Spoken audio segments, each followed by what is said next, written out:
Orang yang zikir kepada Allah, yang selalu ingat dengan Allah, maka Allah pun akan mengingat dia.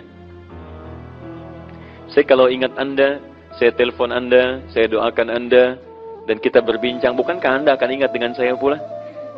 Jika makhluk saja sudah begitu, maka bagaimana dengan Allah Subhanahu wa Ta'ala yang tidak sama sifatnya dengan makhluknya? Allah meminta kita untuk berzikir. Zikirlah kepada saya dengan amalan-amalan tertentu. Maka ketika Anda ingat dengan saya akan ingat Anda, kata Allah. Saat Anda sulit, ketika Anda diingat oleh Allah, maka kesulitan itu akan segera hilang. Saat Anda punya persoalan, Anda diingat oleh Allah, maka ketenangan diberikan pada diri Anda. Makanya ada orang-orang, mohon maaf, bukan tidak punya masalah. Bahkan masalahnya lebih banyak daripada orang lain. Cuman karena dia diingat oleh Allah, maka sebelum dia alami masalah itu, dia diringankan oleh Allah Subhanahu wa Ta'ala untuk menghadapinya. Dilapangkan hatinya. Ada seorang anak muda konsultasi pada seorang syekh yang tinggal di tepi danau. Danaunya bagus, airnya jernih dan bisa diminum. Segar. Ketika datang anak muda itu membawa persoalan yang sangat rumit. Konsultasi berat, kelihatan dari beban dirinya. Begitu datang, syekhnya tidak menjawab. Diajaklah ke pinggir danau. Dibawa segelas air. Kemudian dibawa segenggam garam. Itu yang paling menarik. Setelah terjadi, diambil kemudian airnya. Setelah itu dimasukkan garamnya. Kata syekhnya, minum. Bingung orang ini. Begitu diminum langsung dimuntahkan, asin. Seperti itu. Keluarkan semua airnya, lempar ke danau, lempar dengan garamnya semua ke danau.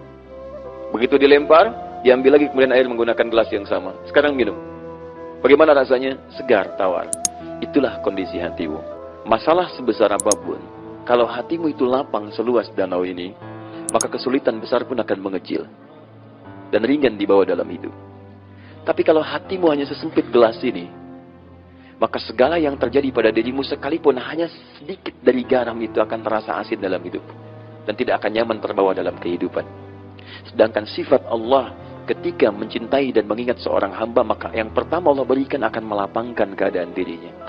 Makanya Nabi Musa alaihissalam ketika akan berdakwah pada Fir'aun minta kelapangan hati. Rabbi syrahli sadri. Ya Allah tolong lapangkan hati saya. Sebab kalau sudah lapang, mau teriakan, mau cercaan, mau celaan, itu gak akan berpengaruh. Tapi kalau hati Anda sempit, belum dicela, sudah mencela. Jadi ada sesuatu yang keliru. Tapi kalau hati kita lapang, dan Nabi Muhammad itu Masya Allah, Nabi Musa minta, dikabulkan. Nabi Muhammad tidak minta, diberikan oleh Allah Subhanahu wa Ta'ala. Nabi Musa, Rabbi shrahli sadri, wa yassirli amri. Nabi Muhammad belum minta turun ayat, Alam nashrah laka sadrak, wa wada'na anka wizrak, alladhi anqadha dhahrak. Muhammad, kami telah lapangkan hatimu. Sehingga dengan itu semua beban-beban yang kau pikul di pundakmu, itu akan terasa ringan dalam hidup. Nabi Musa minta diberikan, Nabi Muhammad belum minta, langsung diberikan. Kenapa? Karena puncak amalan Nabi Muhammad itu yang sulit disaingi oleh nabi-nabi yang lainnya. Dijamin surga, tapi masih tahajud sampai bengkak kaki dan sebagainya. Dekat dengan Allah. Zikirnya kepada Allah dalam.